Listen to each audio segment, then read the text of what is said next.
All right, so here's my profile. As you can see, I'm at number 2. Got a nice win streak going. I'm gonna try and take back that number 1 spot.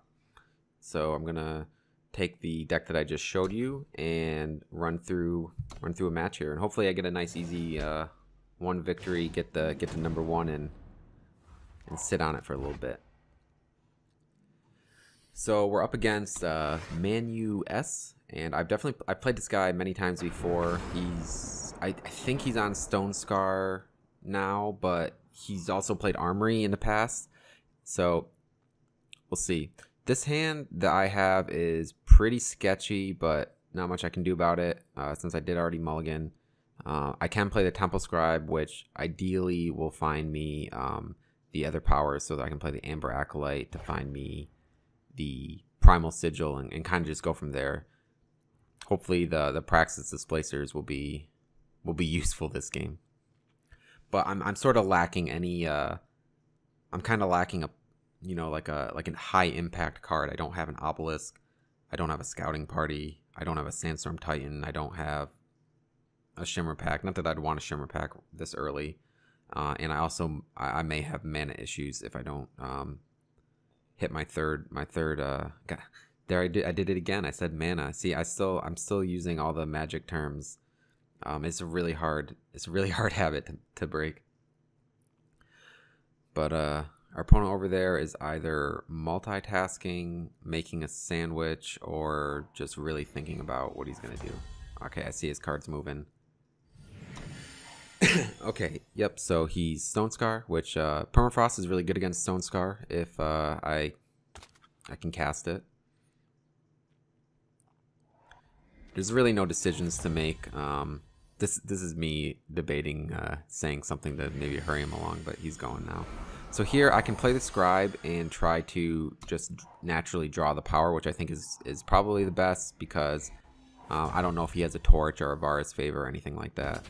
If I don't draw a Power Sigil, which looks like I didn't, then I'm just going to play the Initiate, and hopefully he can't remove it. If he can't remove it, I'm probably okay, because then I can play my Amber Acolyte. If he can remove it, I'm going to be in some trouble.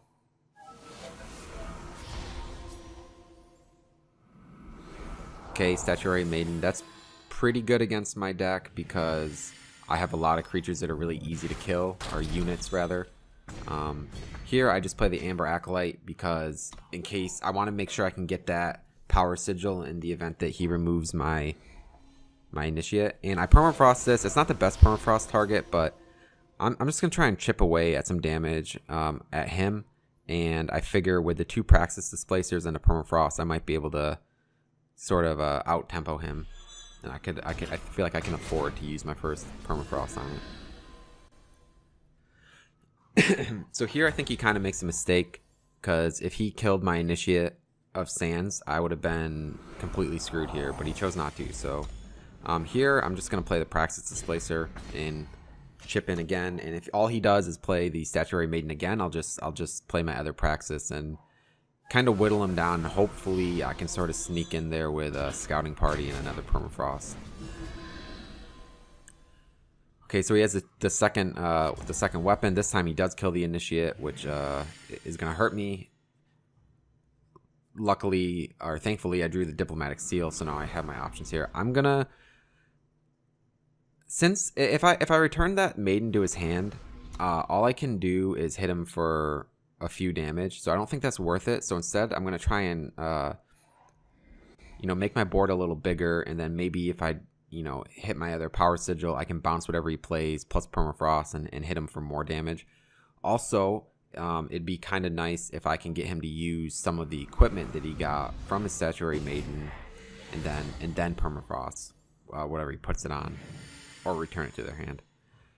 So that 6/6 lifesteal, I'm definitely gonna have to Permafrost that, and then I'm gonna bounce and chip away at his life again.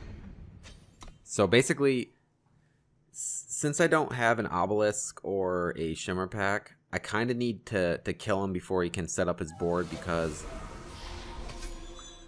his creatures are just better than mine, especially if I don't have an Obelisk. Like right now, just this 4/6 kind of stops a lot. But since I drew the Power Sigil and I can scouting party now. I think I'm just gonna alpha strike him. I'll throw away, you know, one of my cards, give him an equipment, and just basically try to kill him before he can reestablish his board.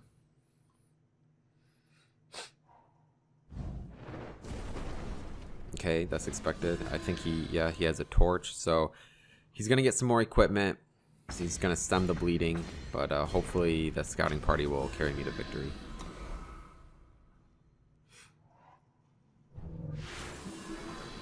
I think at any point, if I just draw like an obelisk, I just win.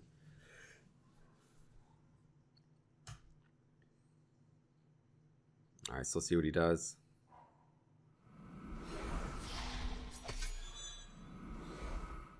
Okay, Champion of Chaos. Don't really care about that.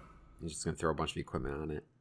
If I was at a lower life total, this could be scary, but since I'm at 26, I'm not really worried about him doing a bunch of damage to me with the champion. Okay, so Marisons. So, if I play the Temple Scribe first and I draw an obelisk, I just win the game, which I probably should have done, because I can't think of... my thought process at the time was I'll see what I draw off these 1/1s, but I don't think there's anything else I would have rather play than an obelisk, so I think I should just Temple Scribe first. Because even if I Temple Scribe and I don't draw something else that I want to play, I can still just play the Marisons. So yeah, that was a mistake on my part. It's not necessarily a missed lethal, but it was definitely a missed opportunity. And it basically there's pretty much zero downside for me playing the Scribe first. The only thing that playing the Scribe first would have done is made it so I couldn't play Lumen Defender if I didn't draw a power, but even if I can't play Lumen Defender, I just play Marisons, which might even be better in this situation anyways. So, unless he has like a board sweeper of some sort, then this should be game over.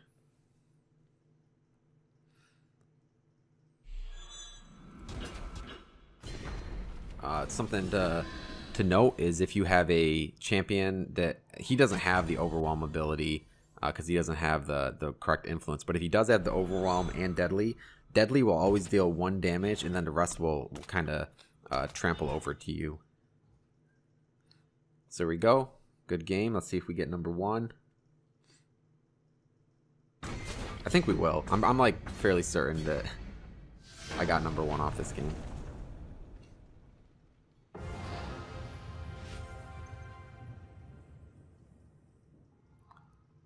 There it is. We're back to number 1.